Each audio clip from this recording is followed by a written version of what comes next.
Chapitre 4, verset 9, le Srimad Bhagavad Gita.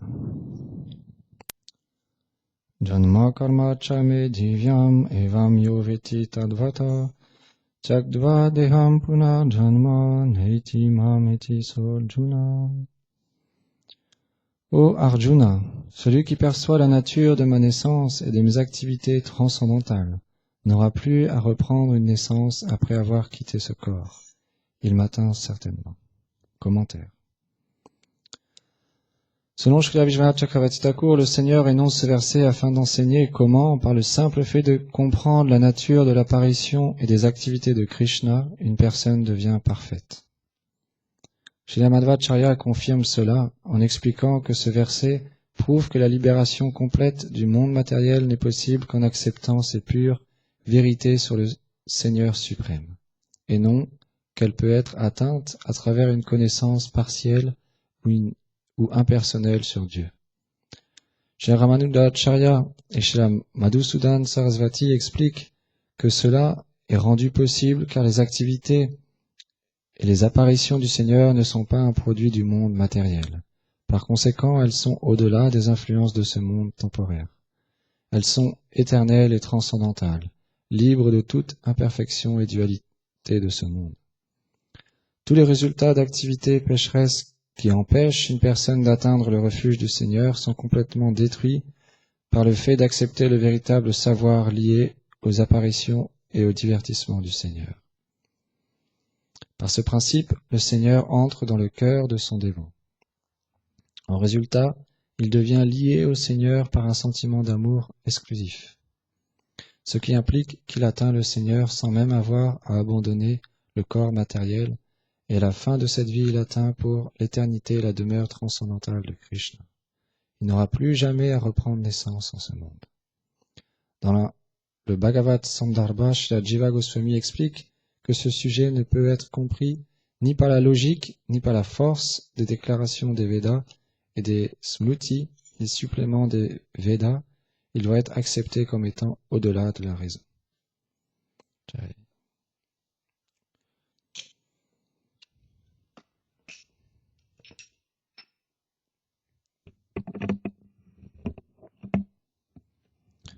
Om Aganati Milandasya Ghanam Janam Shalakaya Shakshur Militam Yena Tasme Shigurave Namaha Namo Vishnu Padaya Chaitanya Prastarupine Shri Srimad Bhakti Chandanaya Yati Goswamiti Namine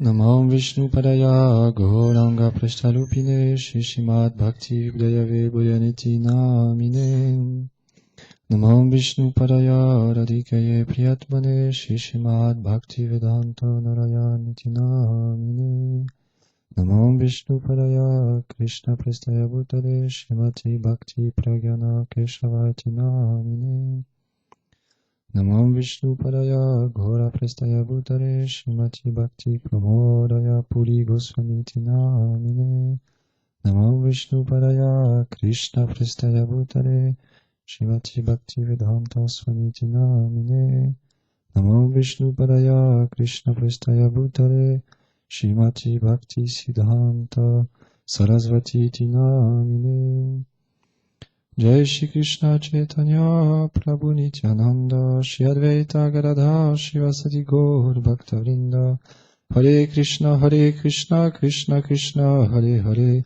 Hare Rama Rama Rama Hare Hare Vanchakarpatarubhyacha Kripa Sindhubhyaevacha Patitanam Pavanebhyo Vaishnavebhyo Namo Namaha.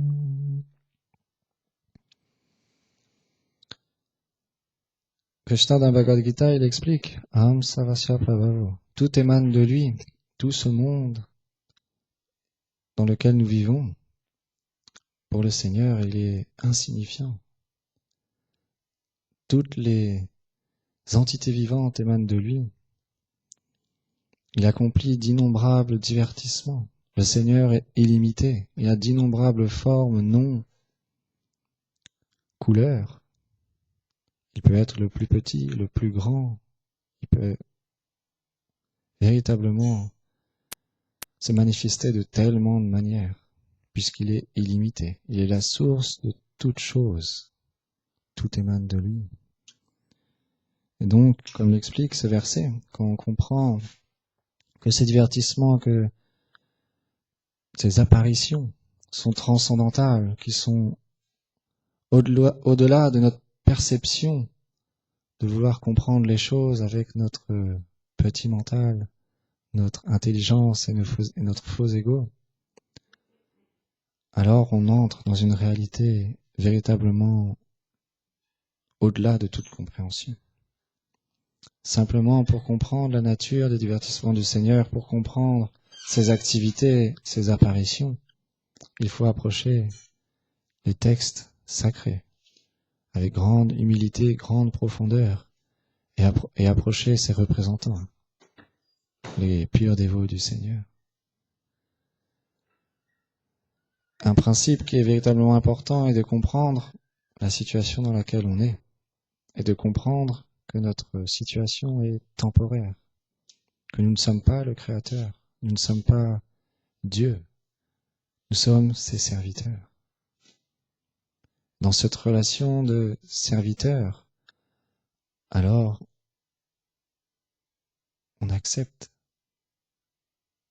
toutes les qualités du Seigneur, on accepte les divertissements du Seigneur, et on comprend qu'il est réciproque avec la foi de chacun, qu'il est réciproque avec le désir que l'on a de relationner avec lui. Il ne force personne. Il est Atmaram, omniscient. Il n'a besoin de rien, mais en même temps il accomplit d'innombrables divertissements avec ses associés éternels. Il donne le fruit des activités aux êtres vivants. Il est réciproque avec notre désir. Si on le prie en voulant un frigo, une nouvelle voiture, etc., il réciproquera avec nous. Si on le prie pour développer de l'amour, de la dévotion, il réciproquera avec nous. Mais la méthode qui est enseignée par les Védas, qui est enseignée par la filiation spirituelle, est d'approcher son représentant.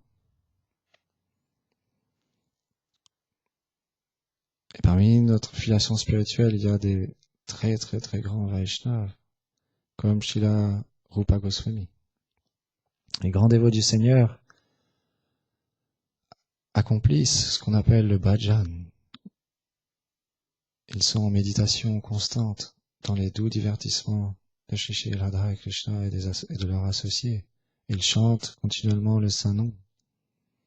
Et un jour, Srila Rupa Goswami, il était assis sous un arbre banyan et il était en transe, absorbé dans les doux divertissements de son Seigneur adorable.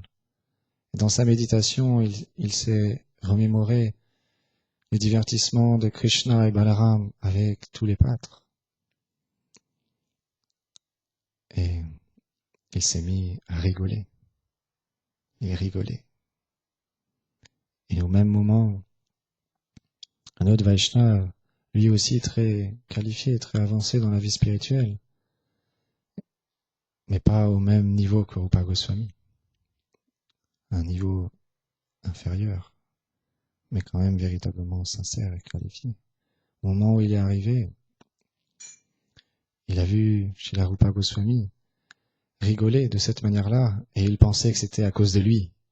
Et il s'est dit, oh, il se moque de moi, qu'est-ce que j'ai bien pu faire? Et il voyait qu'il ne prêtait pas attention à lui, et au bout d'un certain temps, il est simplement parti, en pensant, oh, ce n'est pas l'étiquette Vaishnav de rigoler de cette manière-là d'une personne, quand il vient pour nous voir. Il était venu pour voir chez la Rupa Goswami, pour prendre darshan, prendre son association. Mais chez la Rupa Goswami était en transe. Il était déconnecté de ce monde. Il était véritablement dans ce monde transcendantal dans lequel décrit chez Vijnana Chakravarti Thakur, où le Seigneur accomplit ses divertissements illimités d'amour avec ses dévots. Donc, chez Bhaktivedanta Narayana Goswami Maharaj, il explique à ce moment-là, Srila Rupa Goswami, il se remémorait, il méditait sur le doux divertissement où un jour, Madhu Mangal, il a approché Shri Krishna. Il lui a dit, oh, tu reçois tellement de suites, de merveilleuses préparations des gopis, puisque tu as la flûte sur tes lèvres, une plume de pan sur ta tête, un bel habit jaune. C'est pour cette raison que les gopis t'adorent et te donnent tellement de délicieux suites. Et Madhu Mangal, qui est connu pour un pâtre très désireux d'avoir les suites préparées par les gopis, Mère Yashoda, toutes les mères de Vrindavan, Gokul, ce monde transcendantal, pur, où il n'y a que l'amour qui règne, que l'amour, rien d'autre. Et donc, Srila Rupa Goswami était absorbé dans cette transe. Et Madhu Mangal a désiré obtenir la flûte de Krishna, la plume de pan de Krishna et l'habit jaune, merveilleux habit de Krishna, pour obtenir les délicieux suites des gopis. Krishna a accepté. Et Madhu Mangal est parti. Et au même moment, Kamsa, dans son royaume, Kamsa est véritablement la personnification même de tous les désirs matériels, de toutes les choses indésirables, tout ce qui est opposé à la dévotion. Il était simplement désireux de tuer Krishna. Et il envoyait d'innombrables démons. Et il avait un démon qui s'appelait Keshi, qui lui a instruit. Kamsa lui a dit, tu iras à Gokul, tu trouveras un merveilleux petit garçon avec une flûte de pan, une plume de pan, une flûte et des habits jaunes. Quand tu verras ce petit enfant merveilleux, tu sauras, ça sera Krishna, la personne que tu dois tuer. Donc Madhu Mangal, qui avait pris l'apparence de Krishna, Keshi, quand il est arrivé au village, il a couru, il s'est rué sur Madhu Mangal. Bhaktivedanta Narayana Goswami Maharaj, il explique, Madhu Mangal, il a crié, Krishna, Krishna, aide-moi, Krishna, Krishna. Dans une autre conférence, il expliquait la nature de la pure dévotion des purs Vaishnavas. Il donnait il expliquait à travers ce divertissement de Draupadi. Un jour, Draupadi, elle était dans une telle situation, on connaît le divertissement où les Pandavas affrontaient les Kauravas au jeu de dés, et ils ont tout perdu. Et Draupadi a été amenée devant l'assemblée. Elle a été Dushashan, sous l'ordre de son frère Duryodhana. Dushashan voulait dévêtir Draupadi en tirant sur son sari.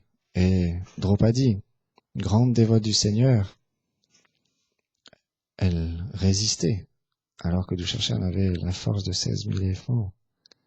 Elle résistait contre Dushashan, jusqu'à tenir son sari entre ses dents. Et au même moment, Krishna Dvarka, il a senti l'appel de sa dévote, mais c'est expliqué, elle n'était pas complètement abandonnée. Au moment même où elle a levé ses bras, elle a appelé l'aide de Krishna. Krishna est venu sous la forme d'un sari illimité. Bhaktivedanta Narayana Goswami Maharaj, il explique à travers ce verset Anya Bilashita Shunyam que Srila Rupa Goswami, il explique dans Bhakti Rasamrita Sindhu que c'est dans la nature d'un dévot. On pourrait croire que un dévot pur n'a pas besoin d'appeler l'aide de Krishna, puisque ça pourrait être interprété comme c'est pour sa propre personne. Mais Krishna, il explique Srila Rupa Goswami l'explique à travers ce verset, Anyabhilashita Shunyam, que c'est dans la nature d'un dévot, quelle que soit la situation, il appelle toujours Krishna. Donc ce n'est pas considéré comme un obstacle à la pure dévotion. Krishna ne prend pas attention à ce point philosophique.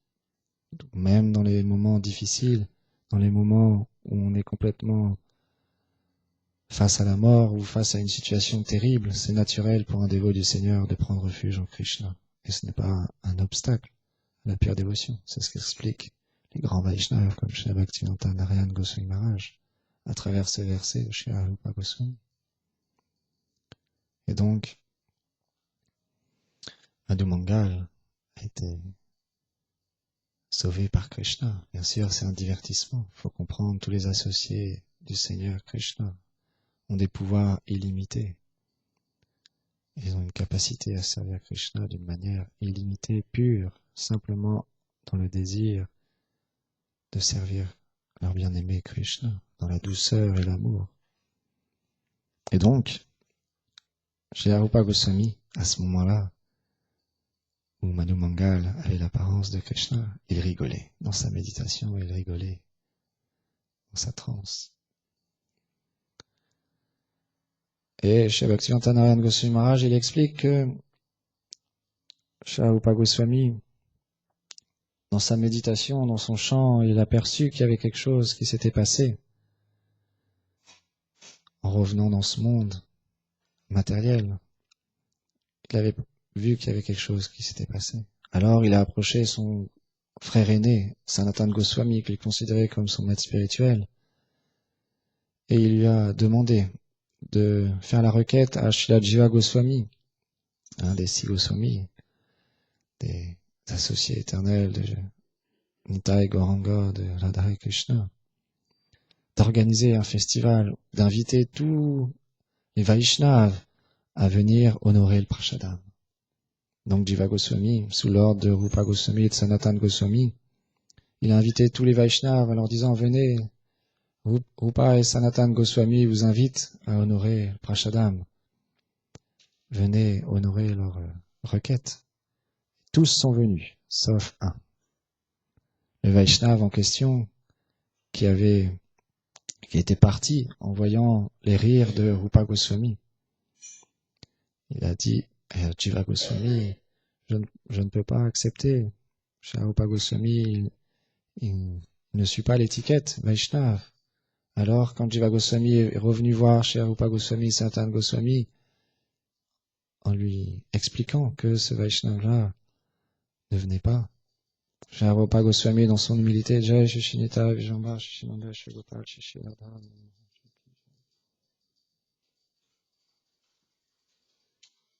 Chez Rupa Goswami, dans son extrême humilité, s'est senti profondément touché.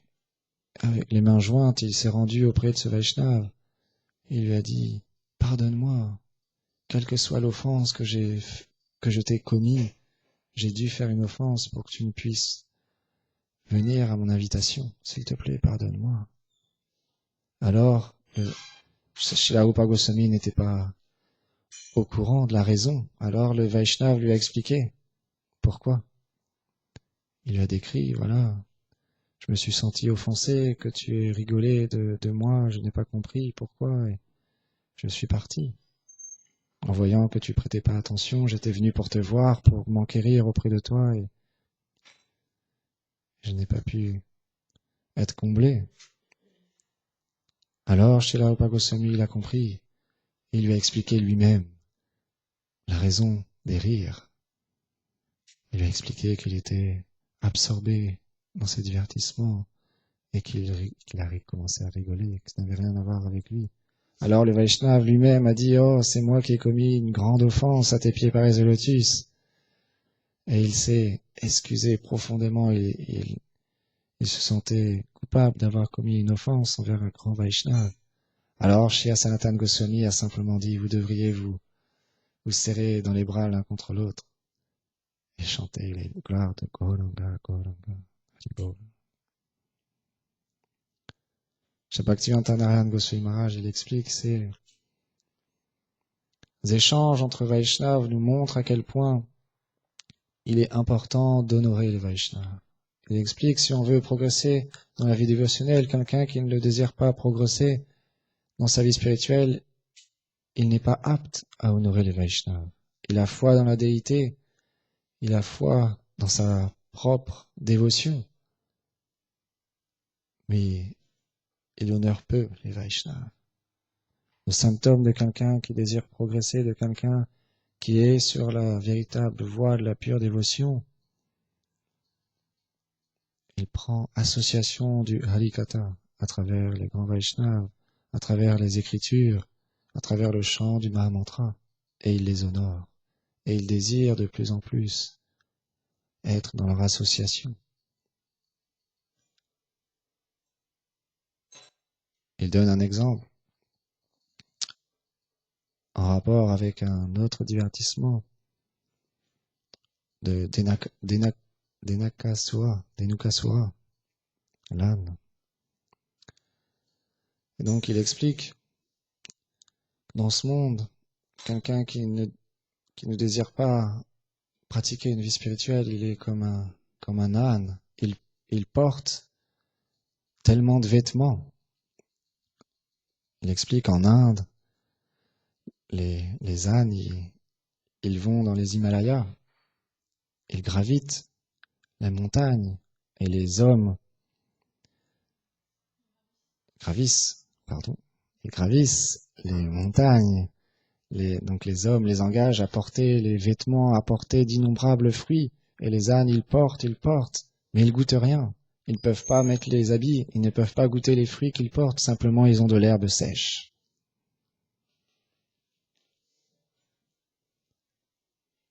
Donc quand on vit simplement dans une vie matérielle, de la même manière, on pense goûter quelque chose, tout comme on est dans le désert, on voit au loin un merveilleux paysage avec un lac, on a soif, on court, et ce n'est qu'un mirage. On peut courir toute notre vie après la richesse, après la gloire, après quelque forme d'amour. Mais simplement, c'est expliqué, Krishna l'explique, c'est en engageant toutes nos tendances, en engageant tous nos sens, notre mental, nos bras, tous nos sens au service. Man mana bhava pad bhakto, man yaji mam namashku, mam eva shashi satyante, pratijane priyosime. En absorbant nos mentales, notre intelligence, nos paroles, la glorification du Seigneur, toute notre vie dans cette démarche spirituelle, alors véritablement on pourra goûter la félicité. Sans ça, ce n'est comme l'âne. On accumule tellement de choses, mais est-ce que véritablement on peut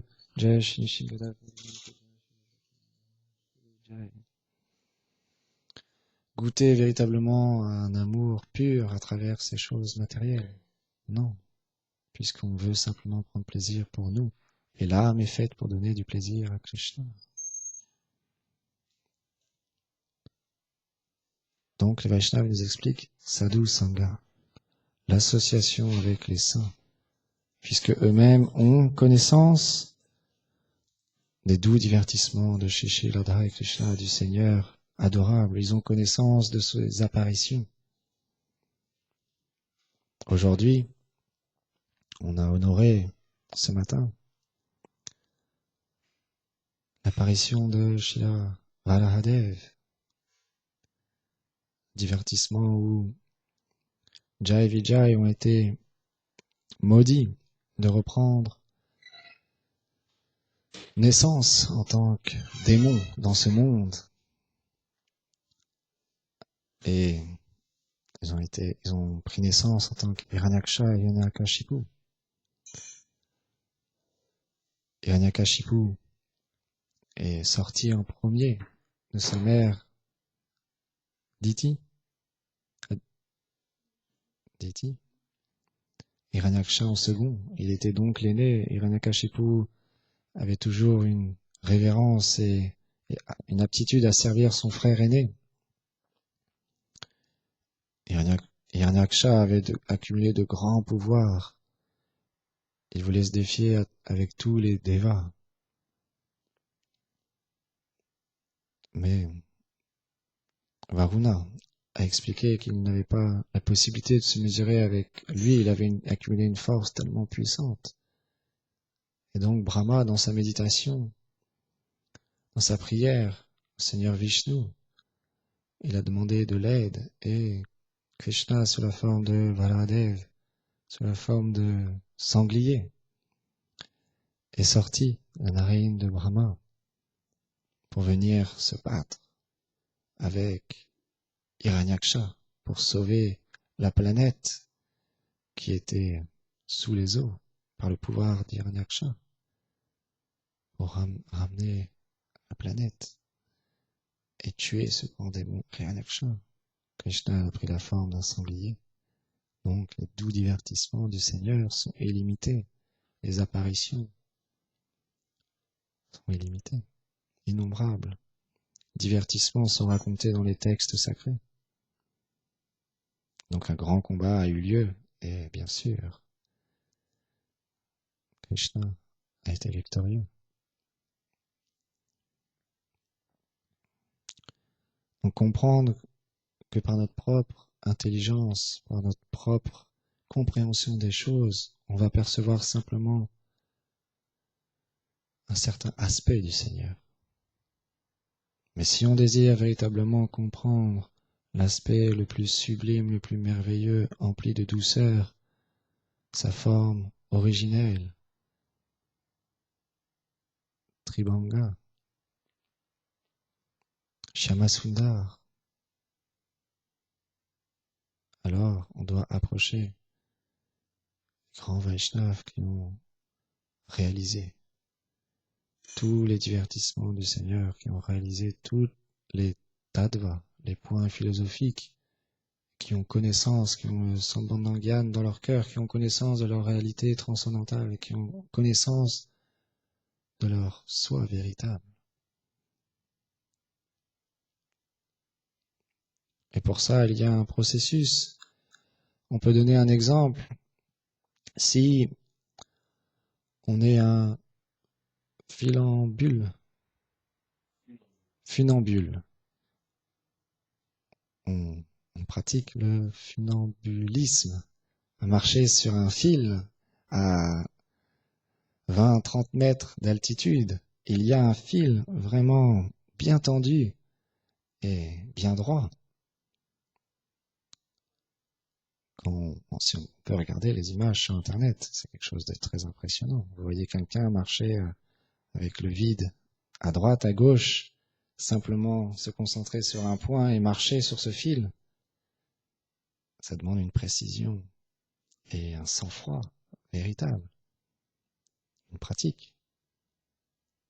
Si on veut essayer, on peut essayer. Si on n'a pas pratiqué, si on n'a pas connaissance de comment trouver l'équilibre, marcher sur un fil très fin, très difficile. Quand on est enfant, on s'amuse à reproduire ce genre de scène. On peut voir la difficulté, même marcher sur une poutre, ça demande un effort.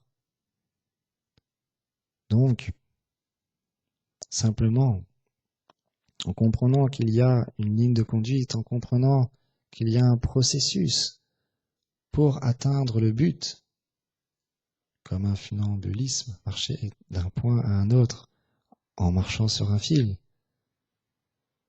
en suivant dans les traces des Vaishnavas, de notre filiation spirituelle, des sadhus, alors certainement on atteindra le but. Ce n'est qu'une question de temps.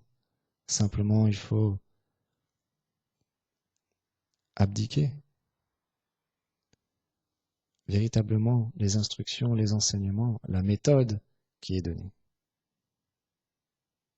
C'est quelque chose de très important à comprendre et à désirer développer dans notre vie, de vouloir être fixe, déterminé à suivre les enseignements tels qu'ils sont, sans spéculer par notre propre mental, par notre propre intelligence, mais simplement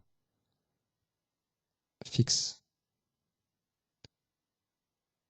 Shraddha, la foi fixe dans les enseignements du maître spirituel, des Vaishnavas, des Saintes Écritures.